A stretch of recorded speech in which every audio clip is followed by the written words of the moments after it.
Kwa jina naitwa Faisal Musa, ni dereva bajaji hapa Mtwara mjini. Bei ya mafuta sisi tumeipokea. Kwa kweli imetuathiri. Na siwezi nikajizungumza sisi binafsi kwa sababu jambo ni la ulimwengu mzima. Kinachoendelea wote tunakijua. Chanzo tunakijua, hali ya kuwa mwisho wake ndo hatujajua itakuwa vipi. Lakini imetuathiri sana kwa sababu sisi ndo watu wa chini zaidi, yani sisi ndo watu wa mwisho. Sisi ni wafanyabiashara ambao yani mafuta sisi kwetu ndo yanayukia huku sasa. Kwa hiyo hii imetuathiri moja kwa moja. Serikali wao wanatakiwa watuangalie sisi kwa sababu sisi ndo watumiaji wa mwisho. Ukiachana na hayo yote hao waangalie kama watapunguza kodi labda, sijui nini sijajua.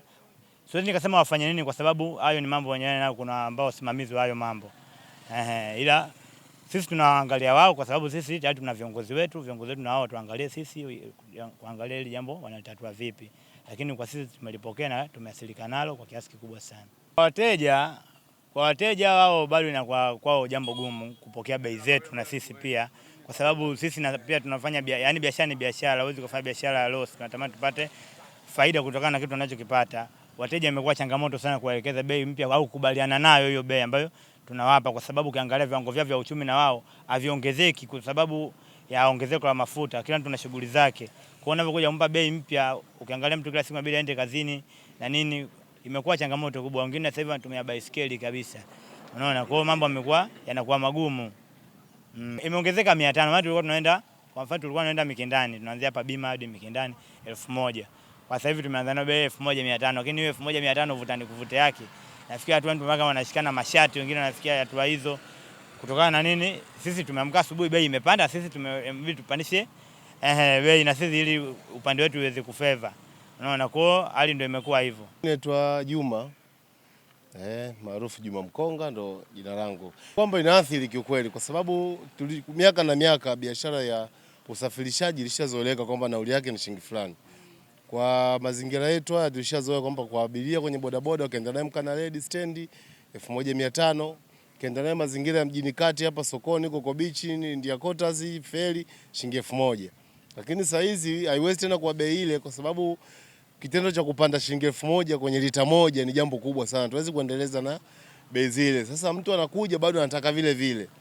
Na watu najua tena kubadilika ni wagumu kwa sababu leo hii mtu anatoka Dar es Salaam analipa nauli kwenye gari 50,000, lakini mwezi uliopita alilipa shilingi 40,000. Lakini kwenye bodaboda anataka iwe vile vile shilingi 1000. Wakati kule naona kabisa bei imepanda. Mchele unapanda kwa sababu ya mafuta kwamba yamepanda. Kila kitu kinapanda kwa sababu mafuta yamepanda. Lakini kwenye bodaboda anataka nauli iwe ile shilingi 1000. Hiyo ndio changamoto kubwa. Kwa hiyo tunajitahidi kwenda navyo kwa sababu sisi hatuwezi kutembea vile ilivyokuwa zamani.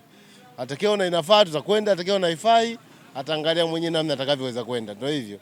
Ila mabadiliko ya bei sisi lazima na sisi tuinyanyue kidogo. Sisi kwa ruti ile shilingi 1000 itakuwa inaenda kwa 1500. Ile ruti ambayo ilikuwa 1500 tutakwenda kwa shilingi 2000. Kwa hiyo hicho ndio kitu ambacho tutakifanya, tumeanza kukifanya. Naitwa Kenneth Sanga, ni dereva bajaji hapa Mtwara mjini. Bei mpya ya mafuta tumelipokea, lakini kiukweli ni changamoto kwa sisi wasafirishaji kwa sababu inatutia lazi kwa mafuta kutokea hivi inabidi tupandishe bei. Kwa maana inakuwa hakuna namna kwa sababu ni lita moja sisi ili tupate lita moja inabidi tutie mafuta ya 4000 na kuendelea. Kwa asili kwamba abiria changamoto inakuja pale abiria kwamba ukimwambia bei inabidi iongezeke inakuwa na abiria tena anampoteza vile vile kwa sababu na sasa hivi tu kwa bei ile kwa mwanzo tu hivi abiria anakuwa changamoto kuwapata. Sasa bei inapoongezeka hivi abiria nao tunazidi kuwapoteza zaidi. Naomba tu serikali iangalie namna ya kutuangalia sisi tunaotumia watumiaji wa mafuta, maana kama hivi mafuta yamepanda bei, kwa hiyo tunaathirika sisi wa Tanzania, tunaumia, kwa hiyo uchumi unazidi kushuka, kwa hiyo kipato inabidi kiongezeke, afu mambo mengine yanakuwa hayaendelei.